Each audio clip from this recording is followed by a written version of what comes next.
Bismillahirrahmanirrahim. Alhamdulillahirabbil alamin. Allahumma shalli wa sallim ala sayyidina Muhammadin wa ala alihi wa sahbihi ajma'in.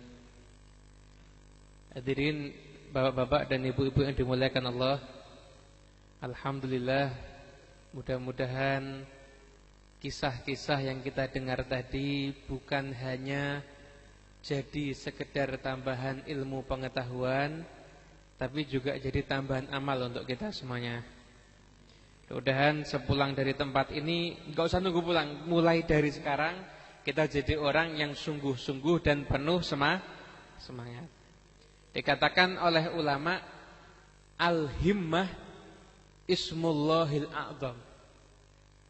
Semangat itu bagaikan ismullahil a'zam, nama Allah yang agung.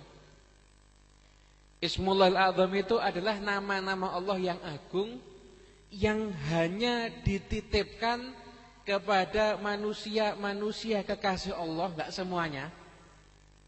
Yang jelas kalau kita ini mungkin belum kelasnya dapat itu. Yang mana kalau orang doa tawassul dengan nama-nama agung yang mulia ini, maka insya Allah doanya hampir pasti diijabah oleh Allah Subhanahu wa taala kondang. Ini namanya Ismullahil A'zam. Ini sebuah kisah yang menunjukkan kalau kita belum layak dapat Ismullahil A'zam ini. Itu pernah ada salah seorang murid datang sama gurunya minta diajari Ismullahil A'zam. Kata gurunya, "Kamu belum layak untuk megang itu." "Loh, saya sudah layak. Saya sudah hafal tafsirnya, saya sudah hafal hadisnya, saya hafal ini, saya khatam ini, saya sudah bisa begini, saya sudah sholat sekian rakaat." Kamu belum bisa. Ismullahil A'zam ini hanya bisa dimiliki oleh orang-orang yang hatinya bersih. Murid itu ngeyel, ini murid rada aneh gitu berarti. Muridnya ngeyel, akhirnya guru ya sudah.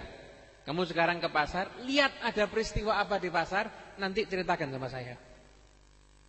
Pergi ke pasar, sampai di pasar dia lihat nggak ada apa-apa. Ini biasa orang jualan sama orang yang beli. Ada mungkin orang gila dilihat, nggak ada yang istimewa. Kecuali satu sampai sudah akhir hari itu menjelang sore, ada sebuah kejadian, ada orang yang badannya gede, mungkin bodyguard atau apa, badannya gede itu, dia bawa belanjaan banyak, kemudian ngupah kulinya tua, mungkin umur 80 tahun 90 tahun sudah pokoknya wis mambu tanah pokoknya. Sudah dikit lagi game over ini kulinya. Ini kuli ini disuruh bawakan barang. Ada ini kuli bawakan barang, dibawa ini barangnya, tengah-tengah jalan kulinya enggak kuat, barangnya jatuh, ditendang sama orang yang gede ini. Wah, kok aneh nih peristiwa. Diikuti lagi. Setiap dikit-dikit barang jatuh tendang, dikit barang jatuh tendang.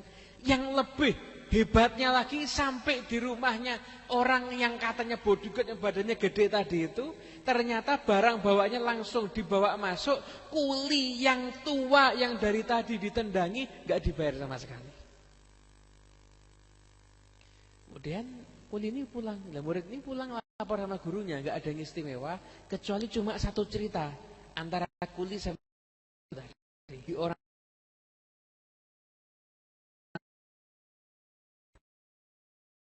yang kamu doakan gimana orang itu. Wah, dongake pangan macan nih baru. Saya doakan biar dimakan macan, kalau perlu ambles ke bumi, rumahnya hancur, melarat 7 turunan. Kalau kita yang jadi orang tua itu gimana? Padha nggih. Sami mawon. Katanya guru tadi, kamu tahu orang tua itu adalah guru yang ngajari saya Ismullahil A'zam. Kembali ke tema awal, kata para ulama, semangat itu bagaikan doa yang pasti qabul. Maknanya apa? Manjada wajad. Kalau orang itu sudah semangat, sudah sungguh-sungguh, entah masuk akal, entah enggak masuk akal, pasti Allah pikirkan bagaimana caranya supaya orang yang semangat ini dapat cita-citanya. Pasti. Kenapa? Karena Allah tuh menghargai kesungguhan seorang hamba dalam usahanya. Jangankan kita yang muslim. Maaf, kita banyak dengar mungkin orang-orang yang non muslim, yang jadinya orang kaya, yang sukses, itu mereka sungguh-sungguh. Yang non muslim kalau sungguh-sungguh dikasih sama Allah, apalagi yang menyembah Allah Subhanahu wa ta'ala. Dalam kitab Tuhfatul Ashraf itu ada satu kisah. Ada darwis. Darwis itu jadi orang yang kerjanya berkelana waktu itu. Kemana-mana cuma bawa baju seadanya kecil, tas kecil gitu, sama mangkok untuk makan. Sufi ini orang. Kemana-mana pernah masuk ke satu kota. Ternyata di kota itu putri raja lagi mau lewat. Jadi semua kendaraan harus di stop, harus nunggu di samping. Nunggu putri raja jalan. Lah ini sufi yang polos ini datang. Ternyata masyarakat tidak boleh jalan. Kenapa? Putri raja mau lewat. Dilihat yang namanya putri raja, ternyata cantiknya luar biasa. Pokoknya orang Semanggi kalah. Saking ngayune pokoknya orang Semanggi kalah. Itu sampai dari saking putihnya kalau minum kopi kelihatan di lehernya warna hitam gini. Niku bukan cantik tapi ngeri gitu namanya. Cantik banget. Darus nih lihat, wah, saya keliling kemana-mana belum pernah lihat wanita secantik ini. Tanya sama sampingnya, ini siapa? Putri raja. Oh, pantas kok cantik. Terus istana raja di mana? Di sebelah sana. Oh, bisa ngantar saya ke sana? Loh, memangnya mau apa? Saya pengen ngelamar putri raja. Orangnya bingung. Oh, stres ini berarti. Cuma karena maksa terus ya sudah, nggak apa-apa dah, diantar dah.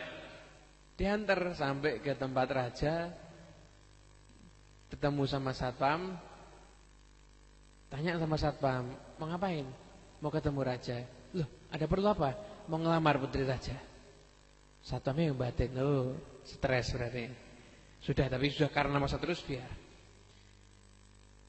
Raja begitu berhadapan sama orang yang gembel tadi. Sufi memang dia pakainya seadanya, bawa mangkok gitu sama kertas kecil. Ngomong, anu raja, saya tadi lihat putrinya jenengan itu cantiknya luar biasa. Boleh enggak kalau dia saya lamar dijadikan istri saya? Enggak nanggung-nanggung, rajanya semaput. Ini putri raja ini yang minta pangeran-pangeran dari negeri-negeri yang lain, ternyata mau dilamar sama istilahnya gembel. Raja sadar, apa-apa tadi diulangi lagi. Mau ngelamar putri saya, ya sudah gini aja. Kalau kamu bisa memenuhi mangkokmu itu dengan mutiara, kamu boleh ngelamar putri saya. Dianggap gak mungkin bisa, mutiara harganya mahal. Kalau dia nyelengi mungkin 80 tahun lagi baru terkumpul, kan putri raja sudah mati. Akhirnya pergi orang ini, ya sudah, satu mangkok ya mutiara, ya. Orang ini bingung.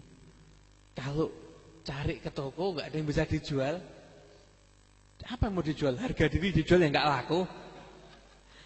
Terus kasarannya ngoten wae. Gak ada yang dijual, ini gembel kok. Akhirnya bingung, tanya, tempatnya mutiara dia, tempatnya mutiara di laut. Sudah ke laut, bingung. Loh, di mana ya tempatnya? Di dasar laut. Ya sudah, kalau nyelam gak mungkin. Kalau gitu jalan satu-satunya, laut harus dikuras. Diambil ini mangkok, dibuat untuk nguras laut. Akhirnya ini sampai waktu itu orang-orang lihat kesian. Ini orang kesian dibuat mainan sama raja ini. Mosok mau nguras air laut. Akhirnya kok subhanallah mungkin Allah ya enggak tahu, mungkin Allah menggerakkan hati ikan-ikan sehingga waktu itu ikan-ikan ya rada bingung lihat. Iki menungso iki karepe apa iki? Ini kok kelihatannya menguras air laut ini. Sampai akhirnya sebelum muktamar NU Agustus, ikan-ikan sudah mengadakan muktamar. Muktamar perkumpulan ikan yang mulai ikan paus, ikan pari, ikan apalagi datang semuanya pokoknya. Rembukan, musyawarah. Ini dia, di pinggir ada orang gila menguras laut. Kelihatannya yang dicari mutiara. Yang kita bayangkan, nah kalau laut dikuras, anak kita mau tinggal di mana nanti? Ya sudah, ini kelihatannya dia nyari mutiara. Ya sudah, kalau itu setiap ikan kamu ambil mutiara ke dasar laut, lemparkan keluar. Kalau dia dapat mutiara kan nanti ditinggal pasti lautnya. Benar, akhirnya dapat mutiara itu keluar, ada di permukaan laut, diambili semuanya. Setelah itu datang kembali kepada raja. Kembali pada raja. Ini mutiaranya. Nah, karena sudah terlanjur janji, nggak tahu raja pakai semaput lagi apa enggak itu. Pokoknya karena sudah terlanjur janji, makanya akhirnya nikah dengan putri raja. Hikmahnya ini.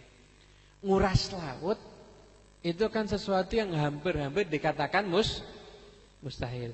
Tapi ketika ada kesungguhan, Allah berkuasa untuk mewujudkan itu. Dia dapat mutiara itu. Sekalipun caranya bukan dengan nguras laut. Nah, ketika kita punya cita-cita, mungkin yang kita usahakan belum tentu menghasilkan cita-cita itu, tapi Allah akan ngasih dari jalan yang lain supaya kita bisa mendapatkan sesuai yang dengan kita citakan. Mudah-mudahan kita semua jadi orang yang semangat. Amin. Allahumma amin. Cukup ini yang bisa disampaikan. Wassalamualaikum warahmatullahi wabarakatuh.